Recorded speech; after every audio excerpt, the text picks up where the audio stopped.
A graça e a paz de nosso Senhor e Salvador Jesus Cristo, Filho de Deus, que há 2024 anos atrás veio aqui nesta terra que ele fez e se entregou na cruz do Calvário.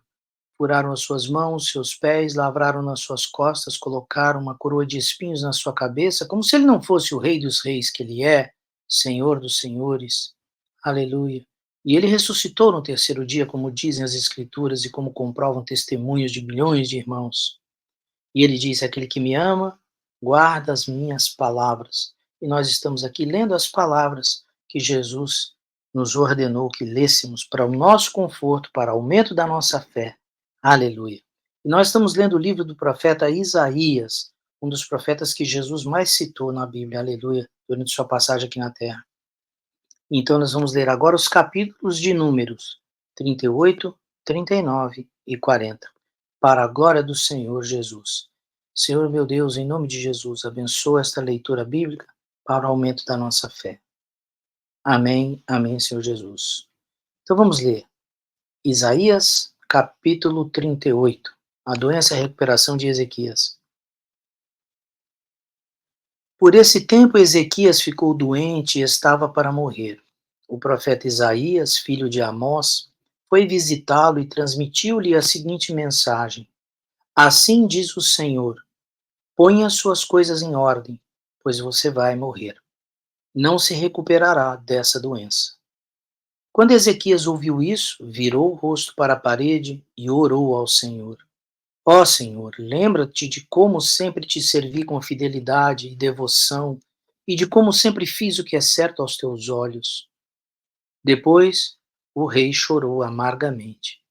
Então Isaías recebeu esta mensagem do Senhor: volte a Ezequias e diga-lhe: assim diz o Senhor, o Deus de seu antepassado Davi. Ouvi a sua oração e vi suas lágrimas. Acrescentarei 15 anos à sua vida e livrarei você e esta cidade do rei da Assíria. Sim, defenderei esta cidade. Este é o sinal do Senhor de que cumprirá o que prometeu. Farei a sombra do sol recuar 10 graus no relógio de sol de Acás. Então a sombra no relógio de sol de Acás recuou 10 graus. Poema de louvor de Ezequias. Quando o rei Ezequias se recuperou, escreveu este poema. Eu disse, no pleno vigor de minha vida, devo entrar no lugar dos mortos? Serei roubado do restante de meus anos? Eu disse, nunca mais verei o Senhor Deus na terra dos vivos. Nunca mais verei pessoa alguma, nem estarei com os que vivem neste mundo. Minha vida foi levada embora, como uma tenda de pastor na tempestade. Foi cortada como tecelão corta o tecido no tear. De repente, minha vida se acabou. Esperei a noite inteira com paciência, mas era como se leões me despedaçassem. De repente, minha vida se acabou. Delirante, chiureava como a andorinha ou como o grou. Depois gemia como a pomba. Meus olhos se cansaram de olhar para o céu à espera de socorro. Estou aflito. Senhor, responde-me. Mas o que posso dizer? Ele mesmo enviou esta doença. Agora andarei humildemente toda a vida, por causa da angústia que senti. Senhor, tua disciplina é boa, pois conduz à vida e à saúde. Tu restauras minha saúde e permites que eu viva. Sim, a angústia me fez bem, pois tu me livraste da morte e perdoaste todos os meus pecados. Pois os mortos não podem exaltar-te, não podem entoar louvores. Aqueles que descem à cova já não podem esperar em tua fidelidade. Somente os vivos te louvam, como faço hoje. Cada geração fala de tua fidelidade à geração seguinte. Sim, o Senhor está disposto a me curar. Com instrumentos de cordas, entoarei louvores todos os dias da minha vida, no templo do Senhor.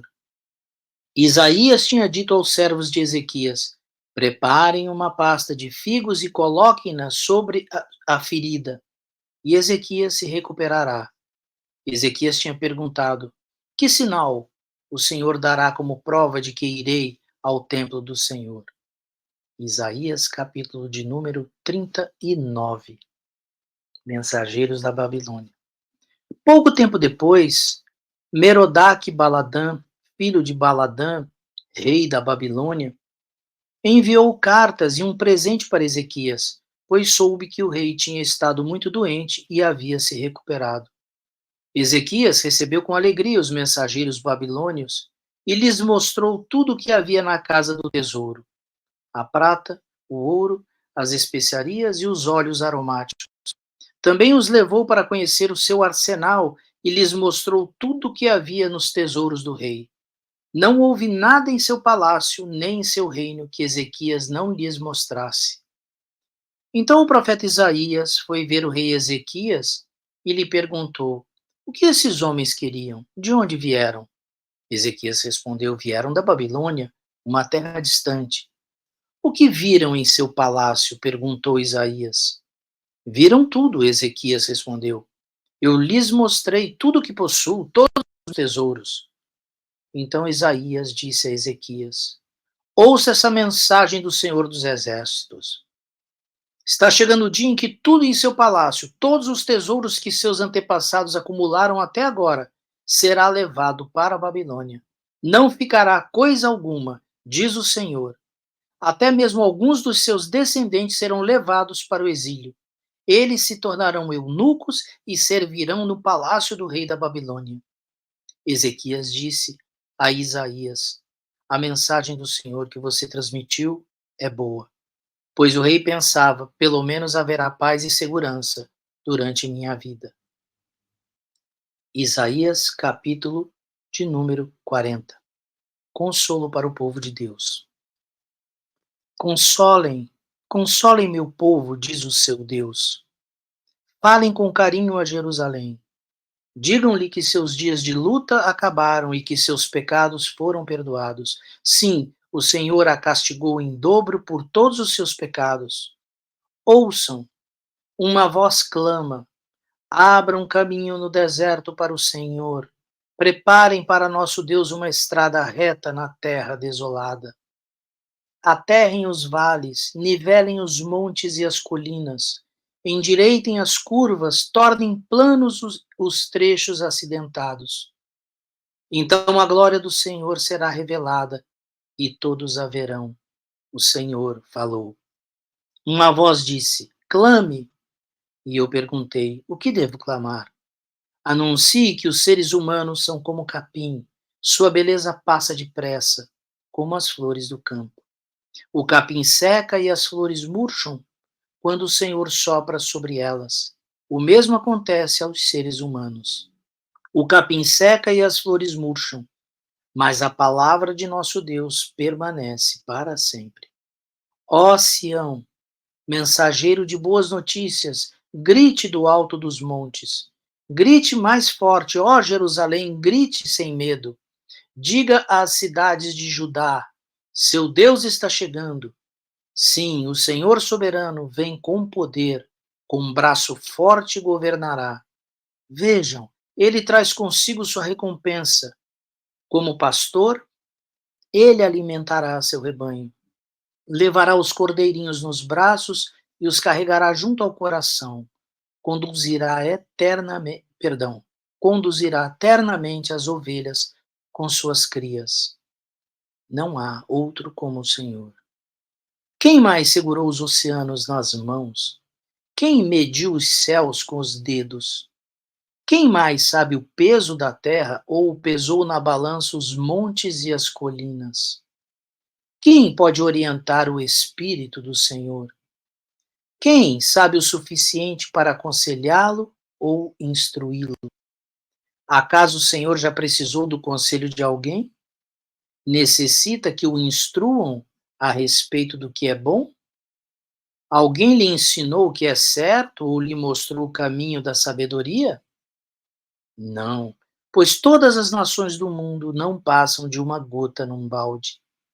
Não são nada mais que pó sobre a balança. Ele levanta toda a terra como se fosse um grão de areia. Nem toda a madeira nos bosques do Líbano, nem todos os seus animais seriam suficientes para um holocausto digno do nosso Deus. As nações do mundo não têm valor para ele. Aos seus olhos, valem menos que nada, são apenas vazio. A quem vocês podem comparar Deus? Que imagem usarão para representá-lo? Acaso pode ser comparado a um ídolo feito num molde, coberto de ouro e enfeitado com correntes de prata?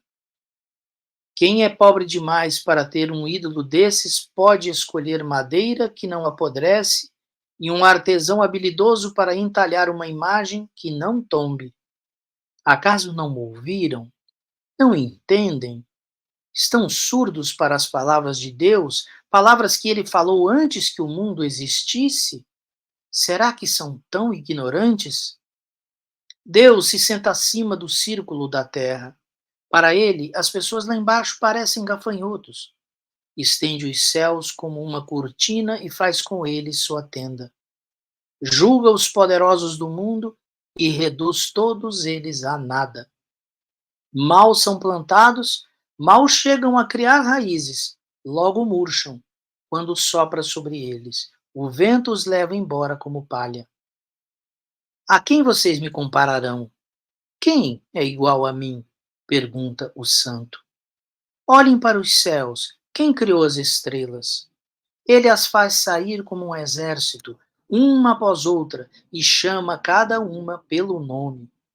Por causa de seu grande poder e sua força incomparável, nenhuma delas ousa se ausentar.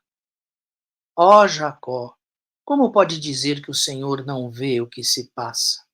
Ó Israel, como pode dizer que Deus não se importa com seus direitos? Você não ouviu? Não entendeu? O Senhor é o Deus eterno, o Criador de toda a terra. Ele nunca perde as forças nem se cansa, e ninguém pode medir a profundidade de sua sabedoria. Dá forças aos cansados e vigor aos fracos. Até os jovens perdem forças e se cansam, e os rapazes tropeçam de tão exaustos. Mas os que confiam no Senhor renovam suas forças, voam alto como águias, correm e não se cansam, caminham e não desfalecem.